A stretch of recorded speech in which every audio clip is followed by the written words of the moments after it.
Guys, right now in my career, I'm consistently doing from 30 to 60% reply rates on my outbound campaigns. And there is no real secret about that. Um, and there is no secret templates that I use that nobody really knows, but they work magically. There is 5 things that I think about when I'm creating a campaign that help me create the campaign that will actually go and resonate with people, because if it's not even about getting the same thing that worked before and then doing it again and again and again and again until it stops working.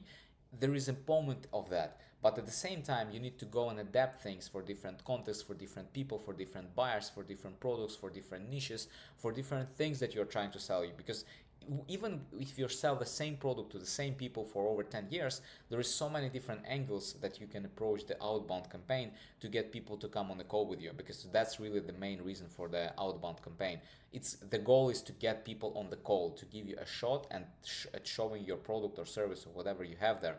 It's not the goal of making the sale over the email or over the telegram. That's not the point of the outreach. The point is to get people curious enough to go on a call with you. And that's actually the first point that I wanted to touch with you. Like, and it's a second point. It's actually the second point. Like, do I provoke curiosity? My bet is on curiosity. A lot of people, like everything that you will find on the internet, okay, not everything, but majority of the stuff is going to be targeting interest. Campaigns that are targeting interest at people, interest at buying or talking with you or doing whatever you need to do. But I do not bet on interest, I bet on curiosity, because curiosity is more interesting for me. Curiosity will make people wonder, aha, maybe something that he has interesting, I don't know. The difference between curiosity and interest is that in interest you try to give as much facts to get people say, wow, that's interesting, I want to go for that. Curiosity works different way. Curiosity is like when you give one interesting thing, when you're teasing people, but you're at the same time vague, so that they are kind of like, that sounds like super interesting, but I'm not entirely sure what does it mean, so I want to learn more. That's what curiosity is. And interest is like, wow, that's interesting, I want to learn more about that, like the thing that you just mentioned. So it's a different concept. I hope that you like. It's very hard for me to explain. Maybe we should do another video with examples. One template where it's gonna be bet on curiosity, and one template where it's gonna be bet on interest, and with the reply rates. Like, tell me if you want to do that, and we can arrange something. Um, that's the thing that I think about first.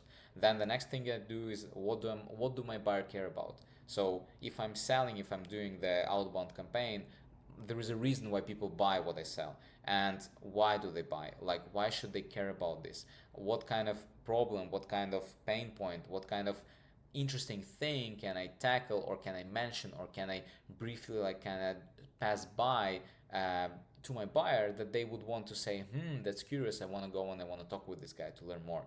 Like, what is the thing, what would make them motivated to come and hop on a call with me? For example, let's say I do a campaign for events. What can I say to people that go to an events to make them interested to come to me to learn more about my product? Or if I'm doing campaign into specific sector or niche in Web3, let's say, I don't know, liquidity providers in Web3, what do liquidity provider care so much about that my product solves, that I can make a very interesting case for them to go and say, hey, that's actually cool. What kind of results? What is the thing that I should mention to provoke their curiosity? That's what I think about when creating the campaign. And this what gives me 30% minimum, 80%. That was like the best campaign that I did. How do I inject status and credibility into my outreach? The main point here is that the way that you send outreach will also impact what kind of a prospect comes to the call with you. So if you send the begging email, like, and I'm exaggerating, it's like I'm giving you an extreme example. But if you are begging in your email to go on the meeting with you, the buyers will already become in a way higher status position, and you are in a lower position. Then you need to go on kind of trying to meet them. You will always be pleasing them. You do not want to start the meeting like that. Where you want to start the meeting, that you are even, or you are slightly higher than the prospect, because you are an expert and they have a problem and they're interested to learn from you. Kind of like the patient comes to the doctor. Doctor is a little bit higher. This doesn't mean that the doctor is like, has a big ego or whatever. It's just the doctor is, is higher because the patient has the problem, and doctor has so much experience and knowledge and training to solve that problem. So that's good. That's the situation that you want to do. The doctor doesn't come to you begging you to come to the meeting with him. No, you come to him. That's the moment where you want to go. And the same thing with the curiosity.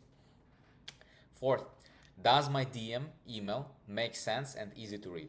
Well, that's a very easy thing to say. It's a harder thing to do. You need to go and read through your email, and it's very hard because you think that you have crafted a perfect copy, a perfect sentence. Then you read through it and you understand that, oh my god, this is awful. When you're creating the message, it looks nice, but then you go read the entirety and it just looks bad. So you need to go and correct it. So never just send it like that. You need to read through it. You need to understand if it makes sense, if it's clear, if it's not clear, if it's make like it's if it's if it provokes clarity, perfect. If it provokes misconceptions, people don't understand what you can mean, people can mistreat you, change the word, change the sentence, change the word. It should be very easy. It's like it should just go directly to the soul. They don't need to think. They just need to say yes, let's go for the call, book the call, and that's it. That's the only thing they care about. You don't want them to think like you don't want them to think about minorities that you send in your emails. And the last one is,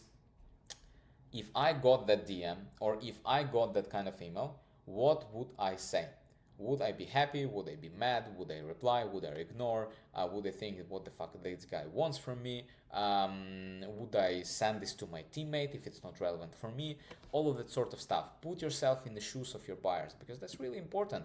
You cannot write a good DM if you don't know what is a good DM. And you already know what is a good DM because you're getting them all the time. You're getting